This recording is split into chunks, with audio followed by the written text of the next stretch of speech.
Olá, bem-vindo, bem-vinda ao Saúde News. Esse é o terceiro episódio do nosso videocast em que a gente, no mês de setembro, está falando a respeito das emoções, está falando a respeito de saúde mental, tendo como gancho a campanha Setembro Amarelo. Dessa vez, o assunto são os relacionamentos amorosos, né? Que são fontes de prazer, de descobertas, mas que muitas vezes podem representar questões como violência e também dependência emocional. O que é um relacionamento abusivo, né? Quais são os sinais de alerta que devem estar presentes quando a gente fala de um relacionamento e de que forma que a gente mantém essa relação de uma maneira saudável? Para falar sobre esse assunto, a gente trouxe aqui para o estúdio algumas convidadas. Hoje a gente tem aqui a Jaque de Botton, que é diretora e sócia-diretora, né, da The School of Life Brasil. Tudo bom, Jaque? Tudo bem, Bem-vinda. Isabelle? Muito obrigada. Prazer estar aqui com vocês. A gente tem também a especialista em psicologia clínica, Thaís Marques. Tudo bom, Thaís? Tudo ótimo, Isabelle. Muito obrigado pelo convite. E também a Isabela Félix, que é psicóloga e que também viveu um relacionamento abusivo e vai dividir um pouco dessa experiência com a gente. Isso, exatamente. Estou aqui realmente para trazer experiências para o pessoal que está ouvindo, para o pessoal que está vendo. E obrigada pelo convite. E a gente vai começar então esse nosso papo aqui, hoje só mulheres à mesa, né? A gente vai falar um pouco sobre o que é um relacionamento saudável, né? Como é que a gente pode partir daí para falar sobre as outras questões. Quem pode começar? Olha, eu posso falar um pouco sobre a ideia por detrás dos relacionamentos amorosos, né? A The School of Life é fundada por um filósofo e escritor chamado Alain de Botton, que se debruça em cima dessa ideia com bastante amor há bastante tempo. E a ideia central é que amor dá trabalho, né? Então, assim como no esporte a gente é o que a gente treina, a gente acredita que o amor é algo que você precisa olhar para ele com um olhar de que ele pode ser construído. Então, nesse sentido, o que a gente acredita é que você conseguir dizer para um parceiro aquilo que você sente e expressar de uma forma clara, construtiva, e você escutar, né? Então, portanto, você ser um bom professor do que é amar para você e um bom aluno do que é amar para o seu parceiro ou para a sua parceira é fundamental nesse sentido, né? A gente conversava aqui fora um pouco sobre como que o amor ele é construído diretamente pela relação que você teve com seus cuidadores inicialmente. Então, o seu pai, a sua mãe, ou por quem cuidou de você. Portanto, o amor é muito diferente para uma pessoa ou para outra. São planetas, digamos assim, se relacionando. Uhum. E Thaís, o que você Perfeito. pode... O Paul Ekman, ele fez uma pesquisa ampla sobre as emoções básicas e o amor não é uma emoção básica. O amor é que nem a Jaque trouxe, é uma construção, que vão caber vários elementos. Então, às vezes, tem uma confusão entre paixão e amor. Então, quando a gente se apaixona, é aquela coisa assim arrebatadora, aonde é disparada o nosso cérebro límbico. A gente tem uma redução de atividade aqui do córtex pré-frontal, que a gente tem redução quando a gente bebe também. Então, quando a gente bebe, às vezes a gente tem alguns comportamentos que a gente não teria sóbrio, né? Tem aquela ressaca moral depois. O nosso juízo, ele está comprometido. Então, às vezes as pessoas se apaixonam. As pessoas agem totalmente por essa emoção, não conseguem ali identificar ali algumas bandeiras vermelhas que a Às outra vezes por pessoa impulsos tem. também, né? Oi? Às vezes por impulso também, né? A gente fica totalmente impulsiva. Aqui é o nosso cérebro, a parte mais antiga, né? O nosso jacaré. Então, é a parte totalmente impulsiva. Então, a gente não tá ali no nosso melhor juízo de valor. Então, também a gente separar o que é paixão do que é amor é muito importante. Isso que a Jaque trouxe é fundamental. O amor é uma construção. O amor demora tempo. O amor é um investimento. Então, a gente saber que construir um relacionamento saudável nem sempre vão ter aquelas borboletas no estômago, aqueles fogos de artifício. A gente vai ter que investir, a gente vai ter que ter paciência, a gente vai ter que conversar muito para poder alinhar as duas pessoas ali dentro da relação. Então, o amor acaba sendo uma escolha também. Eu costumo dizer que o amor ele não é fácil. O amor ele não é algo fácil. A gente às vezes até mesmo pode, por momentos de paixão ou até mesmo por momentos alegres, felizes com aquele, né, com o companheiro, com a companheira, a gente pode até mesmo achar que, nossa, como é fácil amar. Como que eu consigo amar aquele próximo tão tranquilamente, tão bem? Mas já começaram a perceber que quando existe uma briga, por exemplo, no casal, a gente se pergunta, nossa, mas é difícil, né? O fulano é complicado, é difícil amar aquela pessoa. Então, o amor ele não é fácil. A gente, por algum momento, a gente pensa que é uma missão fácil, mas não é. E Eu adoro a ideia, Isabela, que não são os opostos que se atraem, são os dispostos. Sim. Então, é quando você atravessa essa barreira daquilo que você tem em comum, porque, a princípio, o que você tem em comum é o fácil, né? Mas você se manter num amor duradouro, né? Você se manter casada na estrutura do que é o casamento, na ideia que a gente construiu ele até hoje, né? É algo que ele demanda uma disposição, um desejo ativo, Sim. assim como você construir. Eu não sei vocês, mas eu tenho uma ideia assim de que, bom, quando você vai estar num relacionamento e você vai procurar aquilo que te agrada no outro, é uma coisa meio narcisista, né? Você quer encontrar um pouco do seu eu no outro, assim, você não está disposto a amar aquilo que é diferente de você, é uma provocação para vocês. Vocês acham que esse sentimento faz sentido? Sim, desculpa.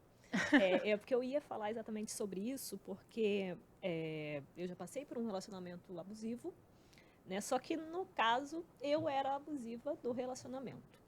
Então, eu estou aqui para mostrar, digamos que a outra face, né?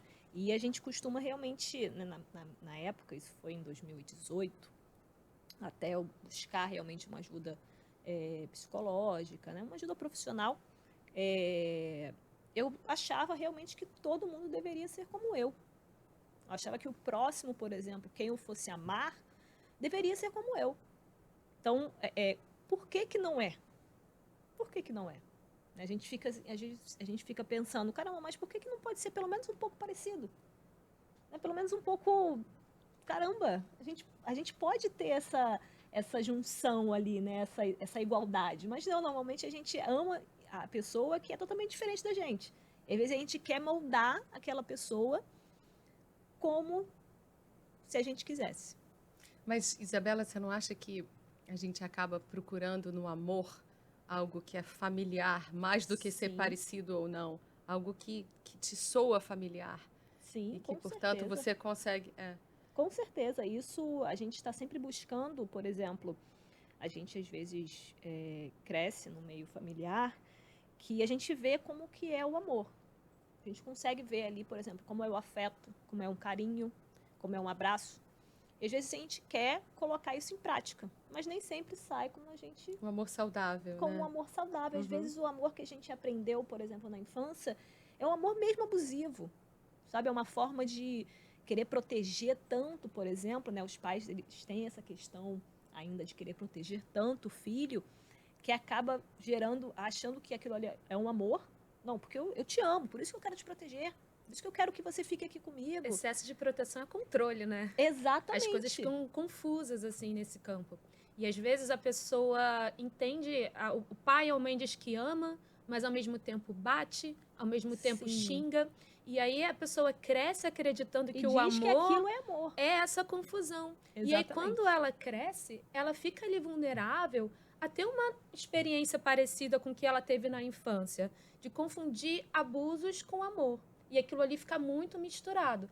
Então, quando a gente pensa em relacionamentos abusivos, quem teve uma infância difícil, com cuidadores difíceis, é uma pessoa mais vulnerável para, na vida adulta, repetir isso.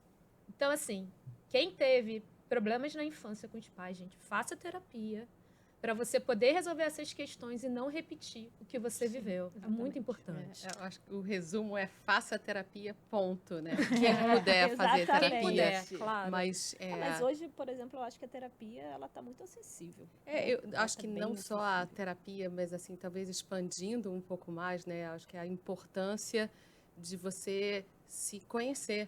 Né? O Sim. Sócrates, que falou há 2000 anos atrás, se ele tivesse que resumir em um só comando, o comando mais importante da filosofia seria o conhece-te a ti mesmo. Sim. Né? Então você precisa, se você veio para cá, talvez não seja nem para amar os outros, mas seja para você se conhecer, porque as situações também em que a gente se coloca são situações que elas vêm para melhorar você, Sim. elas vêm como uma forma de te lapidar, né? E eu acho que ter essa clareza, e aí sim, né, você tem hoje em dia um acesso a diferentes tipos de terapia, e acho que para relacionamentos, talvez além da terapia, você ter uma rede de afeto talvez Sim, seja das coisas mais muito importantes importante. que existem, né? O amor, a amizade é um tipo de amor tão especial, né? Não só o amor romântico, Sim. mas essa rede que te segura, né? Quando Sim. tudo dá errado. E até mesmo, inclusive, você estava falando de Sócrates, né? E isso me fez lembrar também de algumas sessões de terapia que eu fiz, né? Quando eu realmente reconheci que eu estava errada, né? Porque até então o erro não era meu, né? O erro era do próximo, Do outro, né? do Não é outro, comigo. não é É comigo, ótimo jogar eu pro sou a outro. dona da razão, né? Então, assim, o outro que procura terapia, eu tô bem comigo mesmo. E mesmo, até mesmo fazendo a faculdade de psicologia, eu ainda tinha esse mesmo pensamento. E quando eu comecei a fazer terapia, quando eu voltei, né? Porque eu já fui, já voltei, e hoje eu continuo. E o que me veio muito na mente naquela época é que como é que eu vou conseguir amar o próximo? Como é que eu vou conseguir dizer o que realmente é amor se eu não consigo amar nem a mim mesma? Sabe? Então, É, que aquilo lindo. ali foi construindo dentro de... Eu fui mudando a minha percepção de tudo, porque simplesmente eu reconheci em mim que a mudança tem que começar por mim. Não é pelo próximo, não é o próximo que tem que fazer uma terapia para mudar e se adequar a mim. Não, mas comigo. Então, você estava falando de amor e eu acho isso muito importante, o amor próprio. Já que trouxe um ponto muito importante para cá, que é sobre a gente ampliar ali as nossas relações e até para a gente sair de relacionamentos abusivos, a gente ter uma rede de apoio é fundamental, é muito importante. É. E a gente tem que ampliar o que a gente considera amor e não ficar só preso no aspecto ali romântico, sexual. Isso também é um fator de proteção para a gente, de viver relacionamentos abusivos. Mas também podemos viver relacionamentos abusivos nas amizades, no trabalho. Sim. Em qualquer Isso tipo de relacionamento. porque relacionamento é relacionamento. E como a gente se relaciona com a gente e com o mundo, vai refletir em todos os campos. Não só no relacionamento amoroso. a Então, às Thaís vezes, tem disse- amizades tóxicas, né? E o que a Thaís falou ali no início sobre a definição do amor, né? Então, voltando para os gregos, os gênios. A gente volta para os De gregos. tantos Vamos pra Grécia anos, de né? novo. Mas eles falavam que o amor era um sentimento tão amplo que eles não conseguiam definir em uma palavra só. Então, você tinha pelo menos 3 palavras. O eros, que é esse amor químico, erótico, que é maravilhoso, que parece que você está Sexual. drogada, que você não consegue pensar em outra coisa, você levita. O ágape, que é mais uma amizade, e o philos, que é um tipo de amor que eu acho lindo, em especial esse tipo de amor, que é o amor que ama os seus defeitos. Então, sabe quando você tem e isso, às vezes, eu sinto que você tem com pessoas que você conhece há bastante tempo, né? Então, ele traz a vulnerabilidade, ele traz os seus defeitos para dentro desse campo do amar, porque, de certa forma, a gente tem vivido um amor muito romântico, né? A partir do século XVIII, essa ideia, que é uma ideia bastante construída em Hollywood, né? De que você ganha um anel de diamante e quase todos os filmes acabavam com, né? E foram felizes para sempre. Mas quem aqui é feliz para sempre? Ponto. Né? A história é muito mais elaborada. A história, o amor de verdade tem a ver com você superar diferenças, com você entender que pensamos diferentes, mas eu consigo respeitar você e, inclusive, aprender com o que você está falando de diferente, né? Inclusive, queria aproveitar essa sua elaboração para falar um pouco sobre a questão da expectativa versus realidade, né? Porque a gente vive numa sociedade onde a gente romantiza esse amor, a gente romantiza o relacionamento. Então, as pessoas criam uma expectativa de que um relacionamento, um casamento, um namoro vai ser de um jeito. E aí, quando Como os chega filmes, né? o relacionamento real, com problemas, com questões que são absolutamente naturais. A gente não está falando de nada, não precisa ser um relacionamento tóxico ou abusivo, pode ser um problema do dia a dia. E aí encontra uma outra realidade, completamente diferente. Como é que a gente lida com isso? Para não deixar, enfim, o que é verdadeiro, um relacionamento que poderia ser muito bom, mas que a pessoa não consegue simplesmente superar certas diferenças do dia a dia. Como é que a gente lida com isso? Isabelle, você trouxe esse aspecto um pouco do narcisismo, né? Vou idealizar o outro tem que ser assim, o outro tem que ser assado, o outro tem que corresponder às minhas projeções. Então, para a gente poder viver um amor real, a gente precisa quebrar essa idealização. Isso que ela trouxe, né? Ter essa abertura para poder olhar para o outro, não só olhar para mim. Porque se eu quero que o outro caiba nas minhas expectativas, na minha idealização, eu não estou olhando para quem de fato é o outro. Eu não estou construindo uma relação. Eu estou querendo alguém que se adeque ali ao meu mundo. E é muito narcísico. Então a gente tem que sair desse lugar, dessa torre, do eu ali, que tudo tem que ser conforme eu quero, para poder aceitar o outro como o outro é. Amar é aceitar o outro com as suas qualidades e com seus defeitos. Agora, quando tem algum conflito, esses defeitos, essas dificuldades trazem conflitos, o verdadeiro amor senta, conversa e pondera, mas aceita o outro como o outro é. Não fica brigando na expectativa de moldar o outro conforme eu quero. E aí isso vai fazer com que o amor não aconteça. Acontece muito na paixão, né? Que a gente está ali idealizando, fazendo uma projeção muito grande sobre quem é o outro, passa o período da paixão, a gente volta a pensar aqui com o neocórtex, tipo, eu me apaixonei por isso? Por essa pessoa? Eu não acredito. Eu não acredito. Como ninguém me falou nada. E as amigas falando, cuidado, os amigos, né? Sim. Mas tem esse período em que a gente sai da paixão para ir para o amor, e esses ajustes são necessários, mas especialmente o ajuste interno, para olhar para o outro como ele realmente é e não como eu espero que ele seja. Inclusive, você falou, né, sobre conversa, isso me veio muito à mente também, porque aquele namoro abusivo, ele não tem diálogo. Se vocês forem parar para reparar, não tem diálogo, não existe diálogo. Por quê? Porque normalmente até mesmo uma pessoa quer conversar, mas a outra não. O que acontece muito isso é nos relacionamentos abusivos, porque normalmente quem é o abusivo ou a abusiva, tá lembrando apenas que o relacionamento abusivo ele não parte somente do homem, né, como normalmente a gente acha.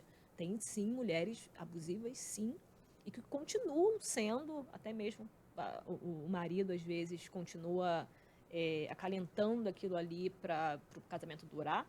E normalmente o abusivo ele não quer conversa, não quer diálogo, sabe? Ele vai te ouvir, não, você tá errada, você tá completamente errada, eu tô certa, eu tô certo, e acabou, você que se vire.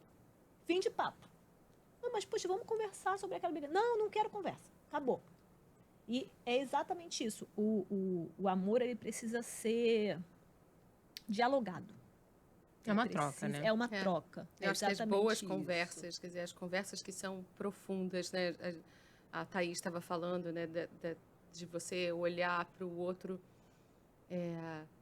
com a certeza de que todos nós somos vasos quebrados, né? Então, todos nós temos defeitos enormes em algumas áreas, né? Para você ser muito competente na área profissional, você tem que abrir mão, talvez, de não ser tão boa filha ou não ser dar tanto atenção aos seus amigos. Então, ninguém é 100% alguma coisa sem abrir mão de algo que lhe que vai lhe fazer falta, né? Então, eu acho que as conversas são muito importantes de você, num primeiro momento de um encontro com uma pessoa, você ter a coragem de fazer as perguntas mais profundas. Então, por exemplo, Mesmo que vá magoar, né? quando... Não, mas não é magoar, mas tem a ver, eu acho, com coragem. Como se Né? apresentar, Como né? Se você se mostrar. apresentar. Então, por exemplo, você perguntar, então, me fala, Isabela, como é que você é quando você fica com raiva?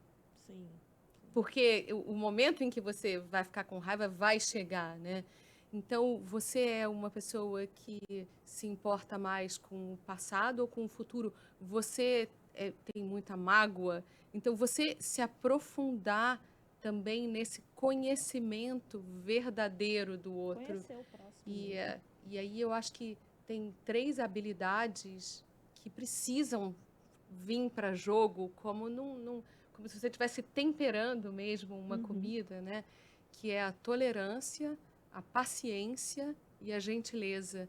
Então, você perguntar para o outro, Isabelle, com qual defeito seu você gostaria que eu tivesse mais paciência? Porque é uma forma de eu perguntar para você aonde você sente muita dor.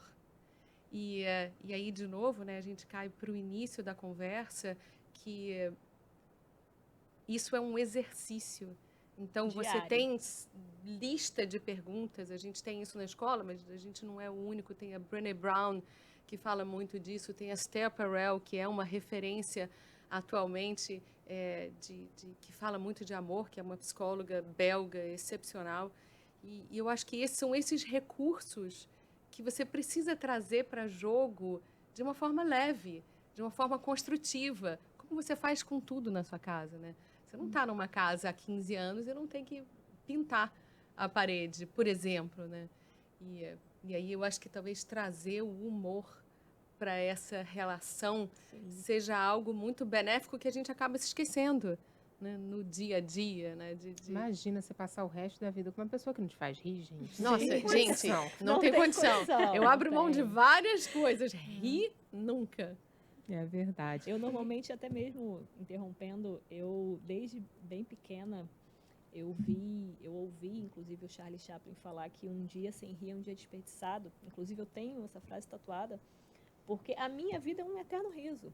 A minha vida é um eterno riso. Então, assim, todos os meus relacionamentos, seja amorosos, seja de amizade, seja no trabalho, seja em família, ele tem que ter algum humor, porque é como se eu tivesse vazia, sem aquele riso, sem aquela piada, sem aquela risada, sabe? Sem aquele dia bom, aquele dia feliz. É lindo isso, porque traz também uma coisa meio de criança, né? A habilidade que as crianças têm De rir do nada. de rir do nada e de De falar nos para você, fazer rir também, né? Isabela, vamos fazer isso. E as crianças topam na hora. E a gente Uhum. vai ficando mais velho e em algum momento alguém fala pra gente, Vai acabou a ficando com brincadeira. vergonha, né? Exatamente. Na hora que se falar acabou a brincadeira, começa a dar tudo errado. É verdade. Acabou a Agora, brincadeira gente, nunca.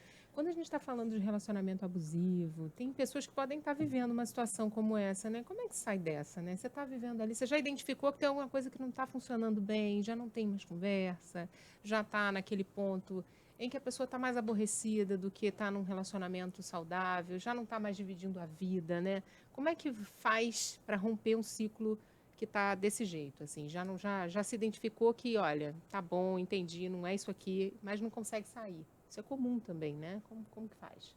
Na minha experiência clínica, quando eu recebo algum paciente que se encontra nesse momento, o primeiro passo que a gente faz é fortalecer os outros vínculos.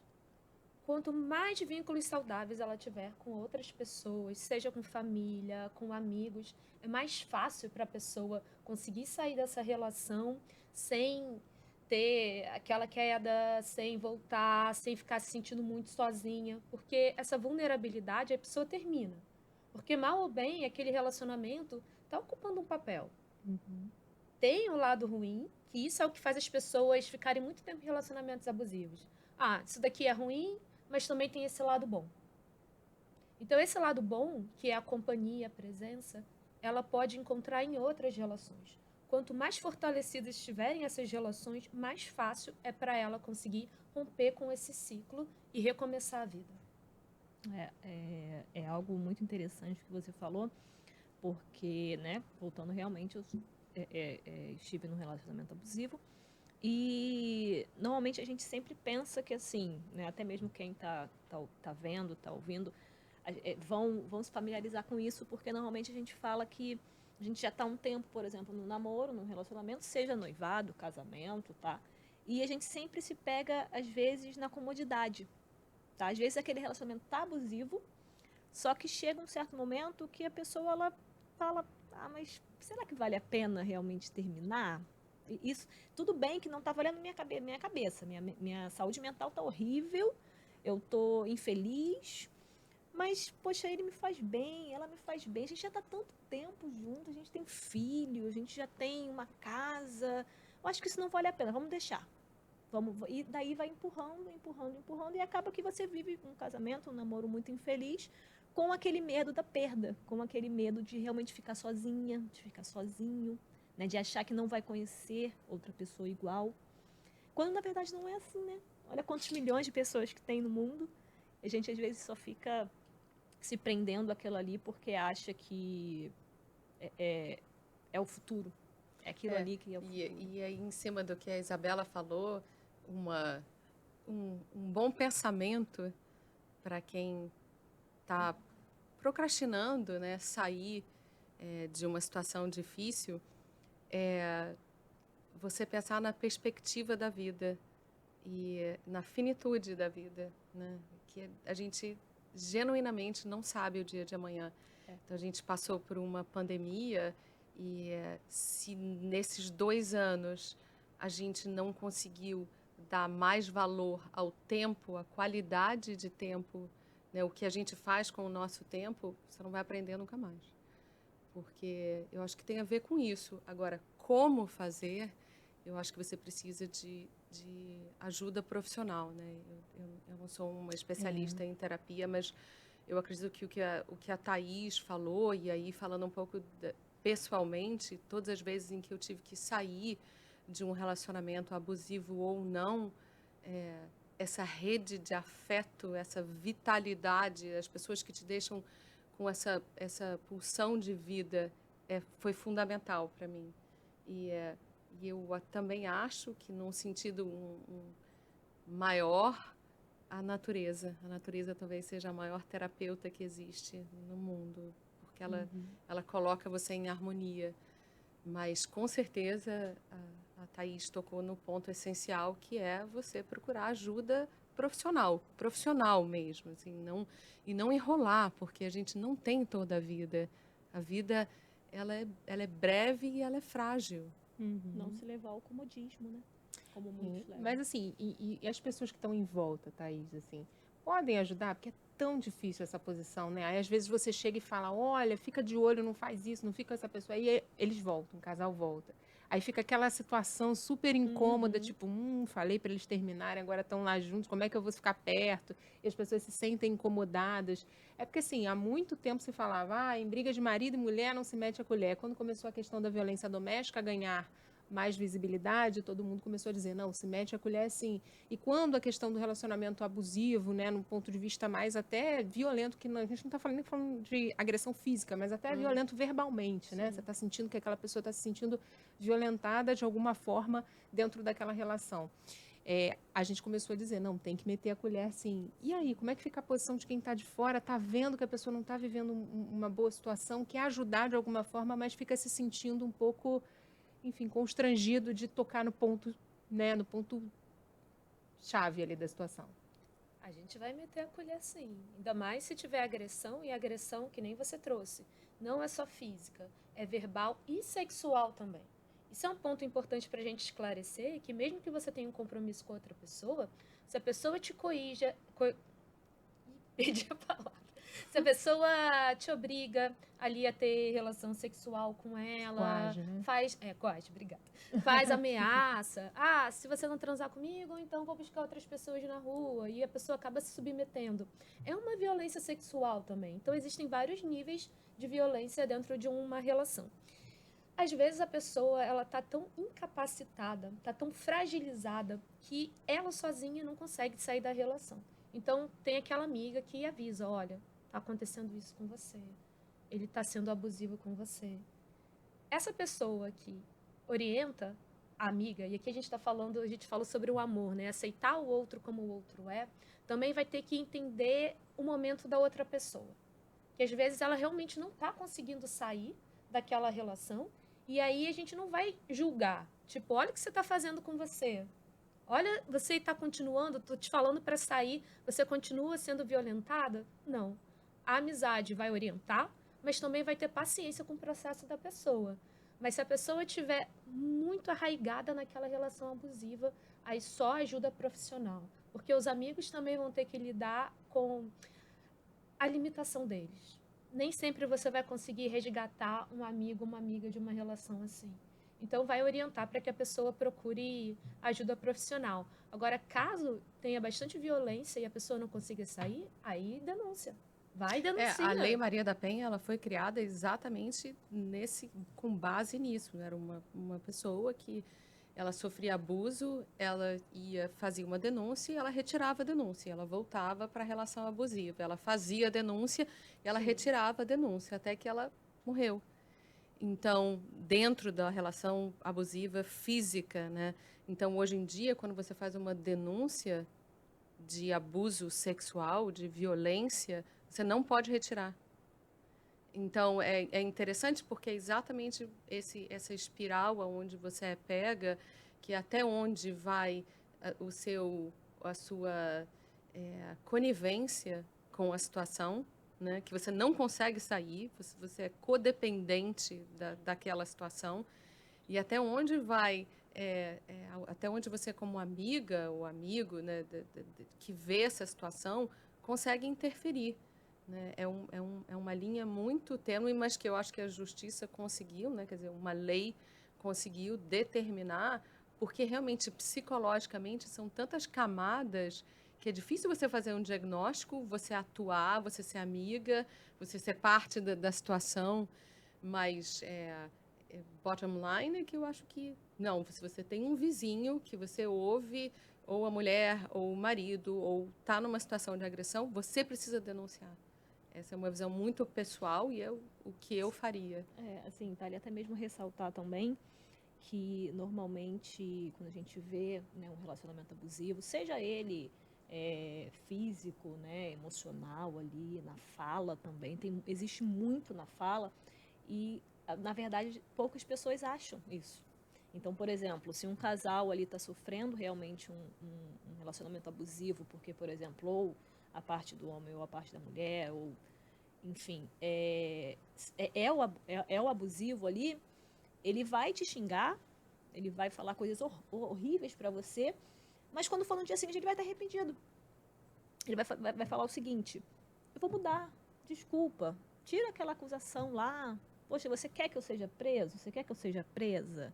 Não quer. Ainda né? joga Então, com a culpa da pessoa. Né? Exatamente. Então aquela pessoa fica assim, poxa, realmente, não, tudo bem, você vai mudar, então ok. E daí na semana que vem a mesma coisa e vira um loop viciante aquilo e a pessoa não consegue sair, realmente cria aquela dependência e não consegue Agora, dá sair. para perceber quando a pessoa tem um comportamento tóxico, né? Você chega ali e tal, está conhecendo. Como é que a gente se protege disso, né? Porque não está escrito na testa de ninguém. Sou, né, uma pessoa complicada. Infelizmente, né? Não tem As nenhum pessoas não aviso vêm com bula, luminoso, né? exatamente. Mas Como eu é acho que se você protege? você entra num relacionamento com um pouco mais de informação, com um pouco mais de maturidade, né? Eu acho que você vai para um primeiro encontro como você vai para uma audição. Você tá entendendo quem é aquela pessoa, né? É óbvio que você tem o pré-requisito de já se sentir fisicamente atraída, enfim, quimicamente com uma energia que bate, entre aspas, com a pessoa, mas você precisa fazer as perguntas que têm que ser feitas, que também não são... Não é uma garantia, né? não são uma garantia de nada, mas pelo menos você está tateando e você tem mais repertório para dizer, ops, isso aqui é uma luz amarela, isso aqui é uma luz vermelha, né? Então, o que Devo que me é o quê? preocupar com isso? Isso, né? Aí você pergunta para as amigas, hoje em dia, assim, você tem... Esse é um assunto que ele está extensamente falado, né? Ele ainda precisa ser muito mais falado e vivido de uma forma um pouco mais madura e mais real, para que os relacionamentos deem verdadeiramente certo, né? Acho que as pessoas abrem abrem mão dos relacionamentos muito rápido. Mas, sim, eu acho que boas perguntas, conversas profundas, você estar presente na relação é fundamental para você entender se aquilo vai para algum lugar ou não. Porque, a princípio, quando você começa um relacionamento, o que você quer é estar ali para os próximos 5, 10, 15 anos, né? 20 anos. Ninguém começa porque, agora. a menos que você fale, não, e hoje em dia você tem tudo. Você tem poliamor, você tem relacionamentos Tem vários abertos, combinados, né? você tem... você faz o que você quiser, você tem uma liberdade de gênero e de escolha, de formato, que é sem precedentes. Então, se você quer um relacionamento, de certa forma, entre aspas, tradicional, sim, é fundamental que você faça perguntas mais profundas, que você olhe para a pessoa trazendo ambos, né? Quer dizer, tudo aquilo que você sente de muito já automaticamente atraente em relação a ela, mas também Que mostra deixa eu seus entender limites quais são os também, seus, né? não ter medo dos defeitos da pessoa, né? Porque ninguém é normal, então se eu tenho minhas maluquices, deixa eu entender quais são as suas maluquices. Então Mas me vai que conta bate, né, de a que forma maluquice. você é também meio maluquinha, né? E aí sim você começa a falar uma língua e num lugar mais interessante, mais real. Não é interessante a palavra, mas mais real. É não ter medo desse campo. Perfeito. Experimente o outro. Conheça os amigos, conheça os familiares, vê como a pessoa reage em diversas situações. Às vezes as pessoas estão tão desesperadas para ter um relacionamento que elas mergulham de cabeça ali na primeira oportunidade sem fazer o test drive. Então tá assinando um contrato ali sem ler as entrelinhas. Então, gente, quem tá assistindo a gente, cuidado, experimente, prove para você, quando entrar na relação, saber o que você está assinando. E um outro aspecto bem interessante em relação a isso é a gente não idealizar o outro. A gente já trouxe isso aqui. Mas, às vezes, eu quero tanto entrar numa relação e aí eu espero tanto do outro e eu não vejo o outro de verdade. Eu vejo o que eu quero ver do outro. E isso é muito perigoso. Porque a minha visão fica muito embaçada. E daí, para eu ser catapultada para um relacionamento abusivo ou tóxico, é muito forte. As chances são muito grandes. Agora, gente, e o coração partido? Não é nada disso, não é abusivo, não é tóxico, não é nada, mas não deu certo. E aí tem gente que está ouvindo a gente, não superei. Simplesmente não consigo superar. Como é que supera? Dá para colar o coração partido em algumas partes? Fala um pouquinho sobre isso. Eu acho que dá. Eu falo muito em experiência própria, né? Assim, eu acho que eu fiquei num luto de um final de um relacionamento que foi algo... foi um fim sem um desfecho, sem um closure, que é essa palavra americana que eu não gosto muito, mas que é essencial, né? E sim, dá.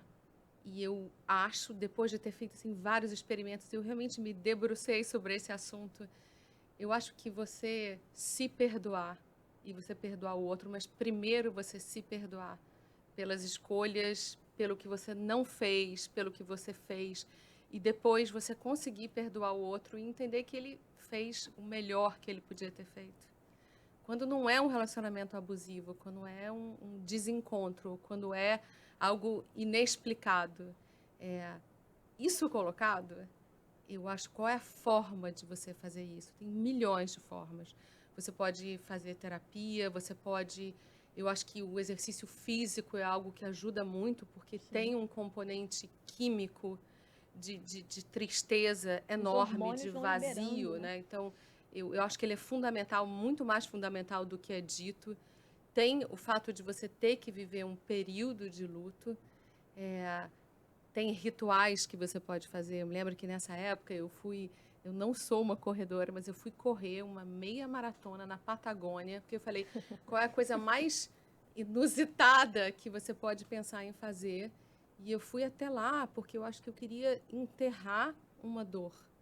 E quando eu voltei outra pessoa. Então, existem, assim, várias possibilidades. E se conselho fosse bom, a gente não dava, né? Mas para as pessoas que estão escutando, assim, primeiro, peçam ajuda, dividam a sua tristeza, talvez acolham o fato de que tá tudo bem ficar triste, né? Se foi algo muito relevante, você precisa ter esse luto, que é o preço que você paga pelo amor que você teve.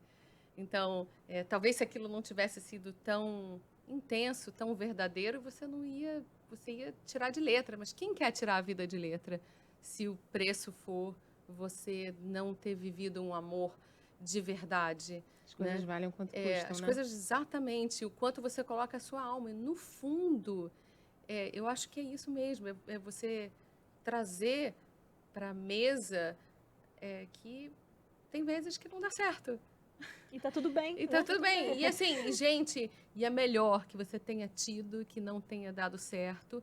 E enquanto você está vivo, você pode encontrar o amor a qualquer momento. Inclusive em si mesmo. Não, esse é o primeiro, né? Eu acho que esse é o lugar, né? Sim, assim, a gente está mesmo falando na época de Setembro Amarelo, né? Então, acaba aumentando também, né? Depois pós-pandemia aumentou muito, né? A questão do suicídio.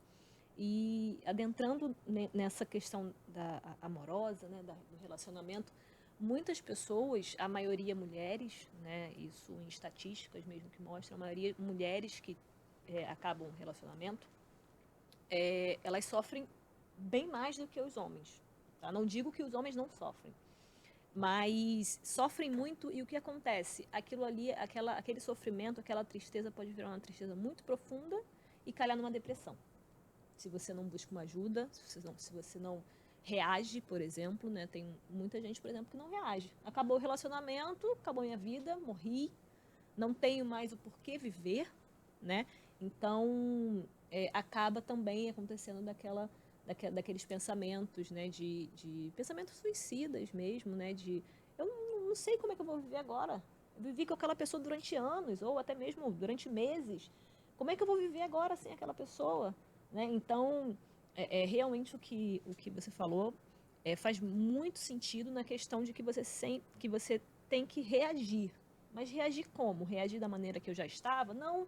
Da maneira possível, né? Da maneira possível. De todas as maneiras possíveis. Encontrar um objetivo, não né? dá da maneira, não sei se é encontrar um objetivo, é difícil você dizer para o outro, mas é da maneira possível. Sim, exercício físico, por exemplo, é um ótimo, porque libera hormônios, né, do nosso cérebro que são hormônios do prazer, do bem-estar, né, enfim.